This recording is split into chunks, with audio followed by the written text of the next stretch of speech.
Something remarkable just surfaced from Ukrainian intelligence sources, and it reveals a strategic chess move that's been unfolding quietly along Europe's eastern flank for months.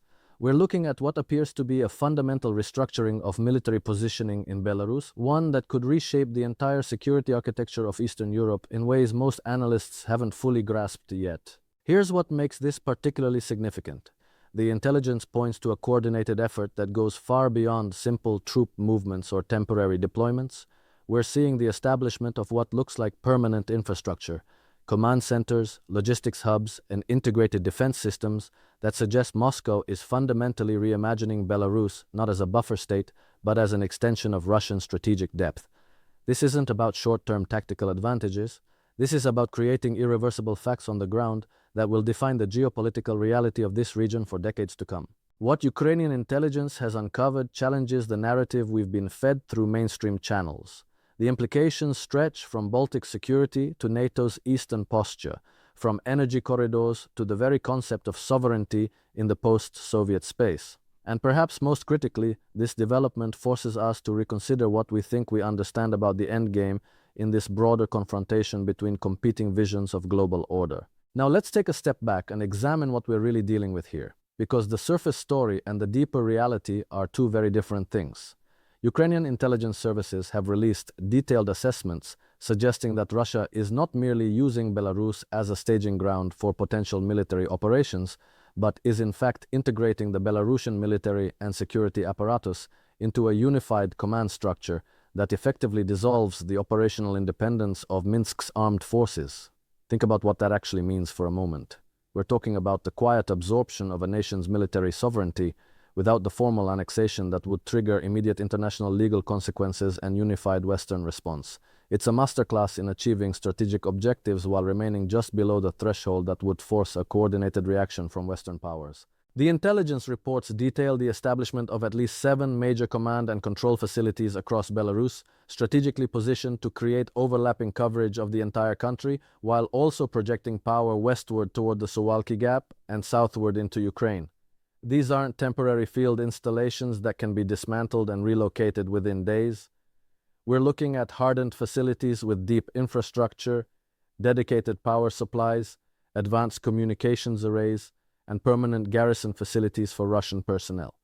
The construction of these facilities began well before the current phase of the conflict, which tells us this has been a long-term strategic initiative rather than a reactive measure to recent events. What makes this particularly interesting from a strategic standpoint is the timing and the methodology. Russia has managed to achieve what amounts to a de facto military union with Belarus through a combination of economic leverage, security guarantees to the Lukashenko regime, and the gradual normalization of joint military structures that began with exercises and evolved into permanent integration. This is the kind of patient, incremental strategy that doesn't make headlines until the transformation is essentially complete. By the time Western analysts and policymakers fully recognize what has happened, the new reality is already established, and reversing it would require actions that nobody is prepared to take. The Ukrainian intelligence assessment goes further, pointing to specific weapon systems and capabilities that have been deployed to these Belarusian facilities. We're talking about Iskander missile systems with both conventional and nuclear capability, S-400 air defense batteries that create an integrated air defense network extending well beyond Belarus's borders, and electronic warfare systems sophisticated enough to disrupt NATO communications and GPS signals across a significant portion of Eastern Europe. The deployment of these systems isn't just about defending Belarusian airspace or deterring Ukrainian operations. This is about creating a strategic bulwark that fundamentally alters the military balance in the region and constrains NATO's freedom of operation in ways that will persist regardless of how the current conflict eventually resolves. Now, we need to talk about what this means for European security architecture, because the implications ripple out in multiple directions. The presence of advanced Russian military capabilities in Belarus effectively flanks the Baltic states from the south and creates a second potential front that NATO must now consider in any defense planning for Eastern Europe. The Suwalki Gap, that narrow corridor of land connecting Poland with Lithuania, becomes even more critical and vulnerable when you factor in the ability to strike it from Belarusian territory. This isn't theoretical. Military planners in Warsaw, Vilnius, and Brussels are right now recalculating their defensive postures and logistics networks based on this new reality. But there's something even more significant happening here that goes beyond the immediate military calculations. What we're witnessing is the creation of a new geopolitical entity that doesn't fit neatly into our existing categories of alliance, union, or occupation. Belarus maintains its formal sovereignty, its seat at the United Nations, its international legal personality, yet its military and security policies are now effectively determined in Moscow. This is a 21st century model of imperial expansion that learns from the failures of 20th century approaches. There's no need for formal annexation with all its costs and complications when you can achieve the same strategic objectives through integration that remains just ambiguous enough to complicate any international response. The economic dimensions of this arrangement deserve careful attention as well, because military integration of this depth doesn't happen without corresponding economic ties that make the relationship irreversible. Belarus has become increasingly dependent on Russian energy supplies sold at below-market rates, on access to Russian markets for Belarusian goods that can no longer easily reach Western markets due to sanctions, and on Russian financial support that keeps the Belarusian economy afloat despite its increasing isolation. This economic dependence creates a structural lock-in effect where Lukashenko's regime has no viable path to pivot away from Moscow, even if it wanted to. The military integration we're seeing is both a cause and a consequence of this deeper economic reality. Ukrainian intelligence has also highlighted something that should concern anyone thinking seriously about nuclear proliferation and strategic stability. There are strong indications that Russia has positioned tactical nuclear weapons in Belarus, though the formal announcements and the actual deployments may not align perfectly in terms of timing or scale. What matters here isn't just the presence of these weapons, but what their presence signifies about Russia's calculus regarding escalation thresholds and its willingness to use Belarus as a forward deployment zone for its most sensitive military capabilities. When a nation positions nuclear weapons on another nation's territory, even with that nation's consent, it's making a statement about the permanence of the relationship and the level of trust and integration that exists between the two military establishments. Let's consider what this looks like from Moscow's perspective, because understanding the strategic logic here is crucial to anticipating what comes next. From the Russian viewpoint, the integration of Belarus into its security perimeter is a defensive necessity in the face of what it perceives as relentless NATO expansion and Western encroachment on its sphere of influence.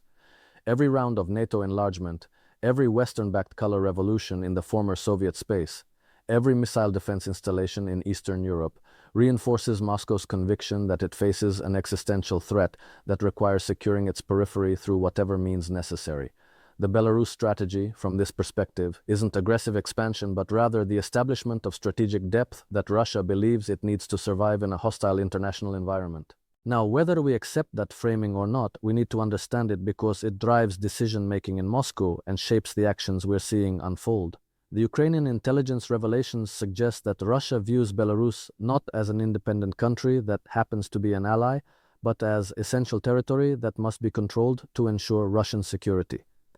This is a fundamentally different proposition, and it has profound implications for how Moscow will respond to any attempts to weaken or reverse this integration. If Belarus is seen as core to Russian security rather than as a peripheral ally, then Moscow's threshold for escalation in defense of that integration becomes much lower. The intelligence reports also detail the scale of Russian military personnel now permanently stationed in Belarus. We're not talking about a token force or advisors. Estimates suggest anywhere from 15,000 to 30,000 Russian military personnel are now based in Belarus on a permanent or semi-permanent basis, integrated into joint command structures and operating sophisticated weapon systems that Belarusian forces couldn't maintain or operate independently. This level of presence creates facts on the ground that become progressively harder to reverse as time passes. These Russian personnel develop relationships with local communities, the infrastructure built to support them becomes embedded in the local economy, and the entire arrangement takes on an air of normalcy that makes any future Russian withdrawal seem increasingly unlikely.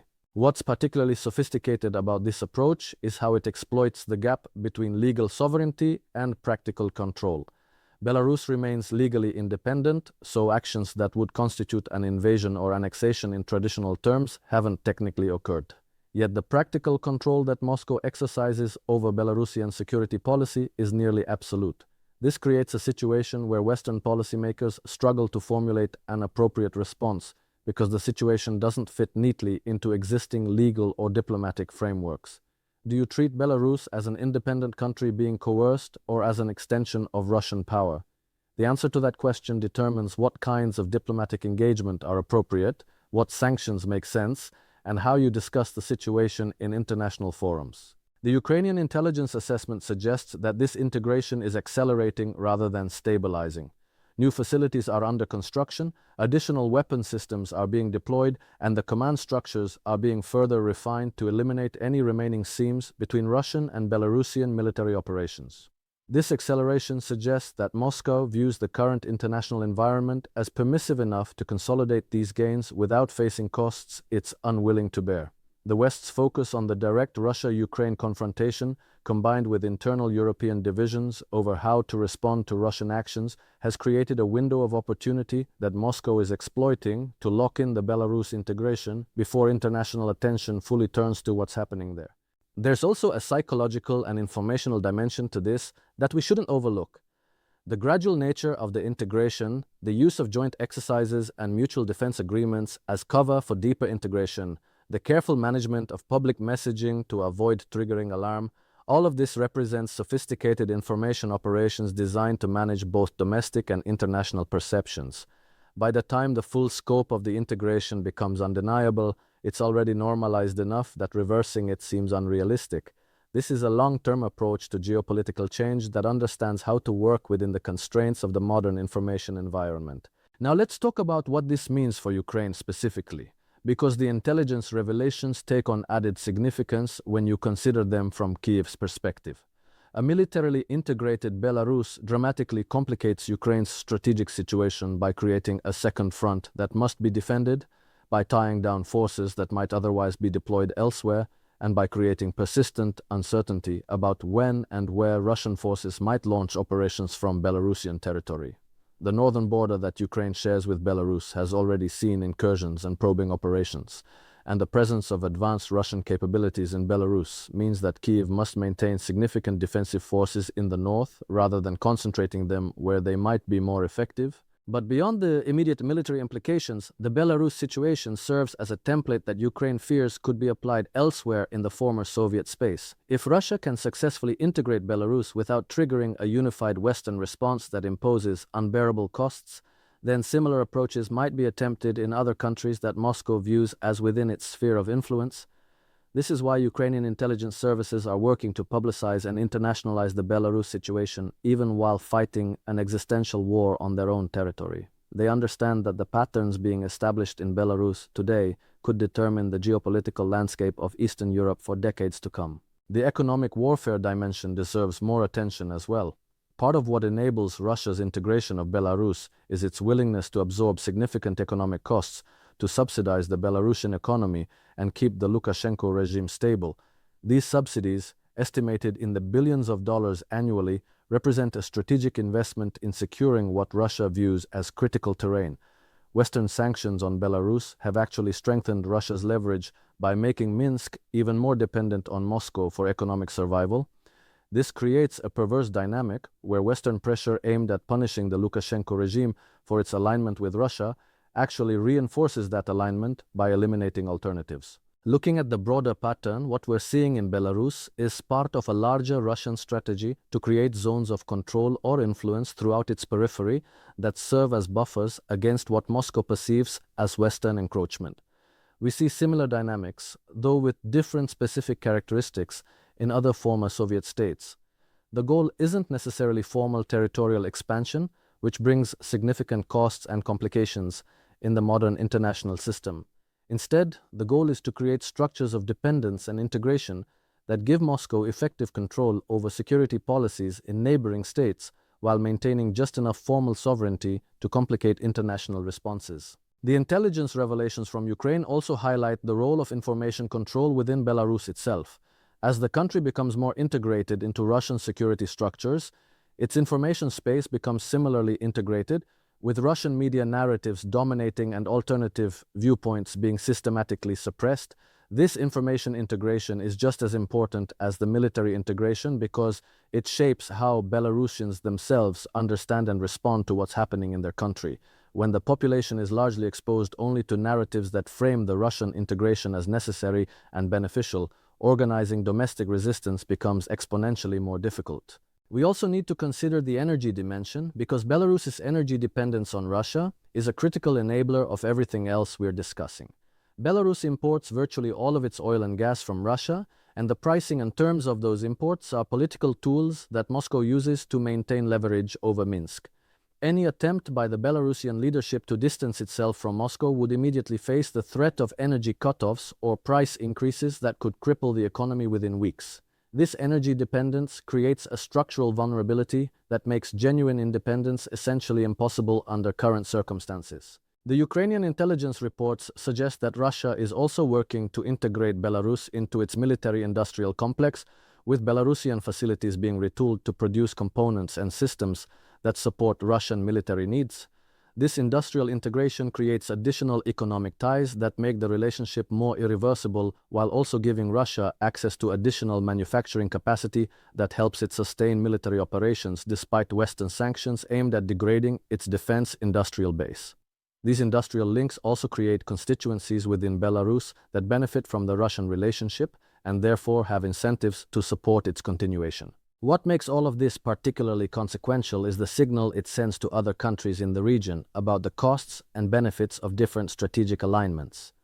Countries like Moldova, Georgia, and even the Baltic states are watching what happens in Belarus and drawing conclusions about Russia's capabilities, intentions, and methods. If the Belarus integration proceeds without effective Western countermeasures, it suggests to these other countries that formal security guarantees and international law may not be sufficient protection against determined Russian pressure. This could drive some countries to accelerate their own integration into Western structures, while it might push others toward accommodation with Moscow if they conclude that resistance is futile. The timing of these intelligence revelations is also worth examining. Ukraine has clear strategic incentives to highlight Russian activities in Belarus as part of its broader effort to maintain Western support and attention.